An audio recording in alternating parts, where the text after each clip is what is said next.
Hello, I'm reviewing my AmazFit T-Rex Pro smartwatch. I've had this watch for 4 months and I wear it about 5 days a week for about 24 hours a day. That means I am showering with it, I'm sleeping with it, I'm sleep tracking with it, I'm using it as a silent alarm, I'm getting a few hundred notifications for sure throughout the week, and overall everything in between. It is been on me constantly, and you can see here, generally speaking, there's really no durability issues whatsoever. It's no real obvious wear and tear. That is a screen protector on there, and you can see that it is, I think it's mint. After 4 months even, that's pretty good. It's one of those like 9H generic, I think a 1.3 inch screen protector, and that works well. Metal class, silicone straps. They're pretty thick, decent thickness. I haven't noticed any issues with wearing. Even the little silicone little slider here that holds the strap on their side, it's got a little notch in it to stay into the actual silicone strap, which is nice. Maybe it's starting to show a little bit of like wearing here where it's been rubbing on things, or it's just dirty. I'm not really sure. Either way, you can see here the watch overall looks really good still. This says for a generic list of features is GPS, Bluetooth, 100-meter water resistance, blood oxygen monitor, heart rate sensor, and Bluetooth and Wi-Fi, and it connects via the Zepp app using the Zepp operating system. Essentially, it's Android operating system on the watch. The Zepp app it's on my Samsung S22 Ultra, but it's also the Android app. And overall, the app's pretty good. It's very similar to the Fitbit or Samsung Health, like the same kind of features. Big ones for this thing is, as you can see, it is a rugged kind of Garmin-y style watch, and at 60 grams, it's very light.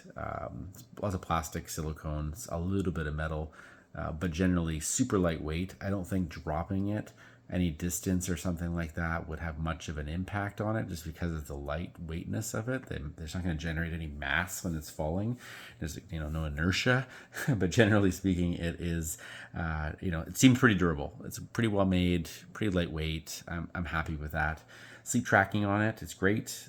REM, deep, and light sleep with sleep scores. I think if you have had no issues with Samsung and Fitbit watches like me, you'll probably have no issues with this. It seems to do heart rate tracking perfectly and no problem at all. The biggest takeaway on this watch, finally got to it here, is the battery life. I already said it earlier. It is great battery life for what you're getting out of the watch.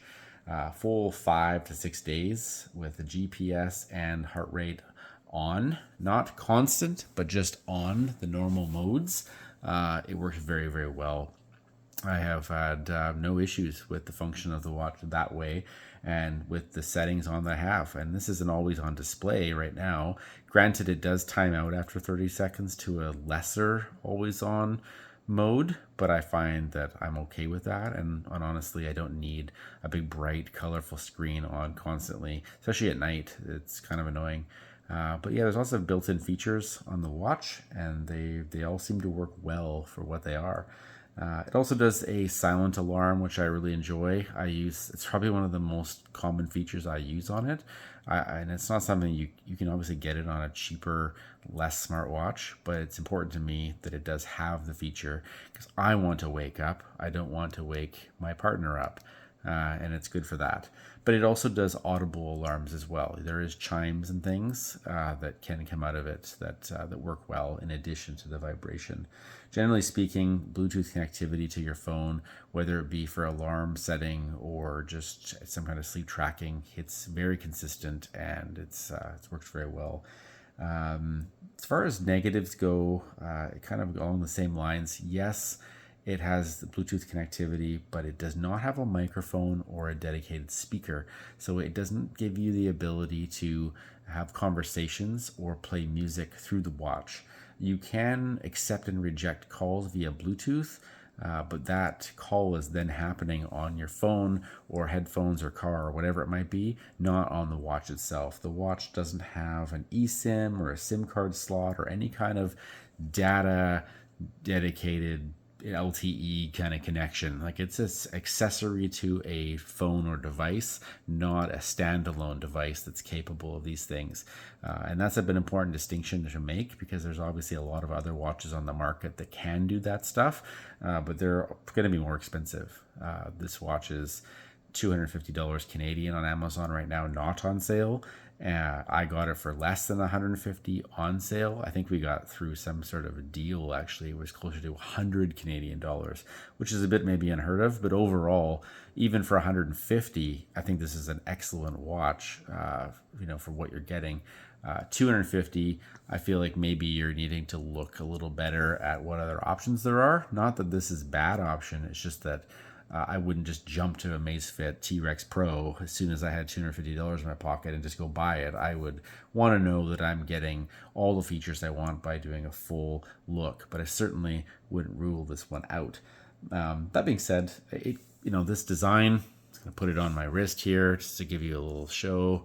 You can see, it's not huge. I have little wrists, so it's not really fair, but you can see it's got some girth to it. Generally speaking, though, it isn't too big. There's Timexes out there and G-Shocks or whatever that certainly are bigger than this, and they're not even smart. So I certainly wouldn't stray away from the size of it unless you just hate this outdoorsy, rugged look. The watch faces, this is as you can see, maybe, you may not be familiar with it. This is Star Trek Elcar's inspired display. I think this is made, you can make watch faces if you have the software and the skill through AmazFaces. I got this one. You can change the watch face, of course.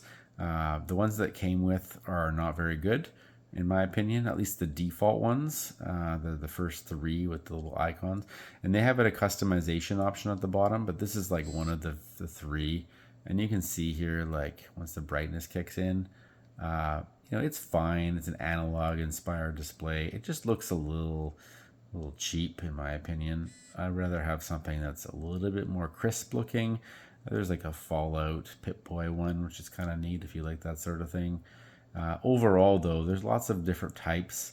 I tried to get a collection of ones I thought looked okay that generally weren't, that it kind of matched every mood, every setting, for instance. But overall, these are pretty good.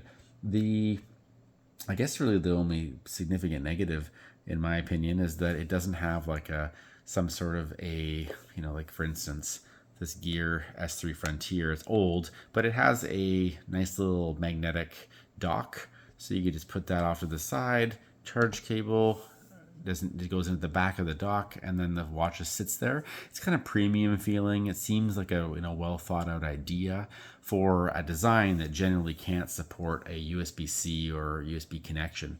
Because obviously you flip the watch over, you can't have a big socket in the back of this. It needs to have something that can just connect to. And this thing here it's honestly a beautiful cable. These are magnetic charge cable with these little spring-loaded pins, and they just literally magnetically attach. It is super strong and very sturdy connection, and you can't even I could shake this off if I really tried, but I mean it's silly how strong it is, and it works great. Obviously I had plugged this in to be charging right now, and that's I would like to have seen a cradle or a dock of some kind instead of this little cable.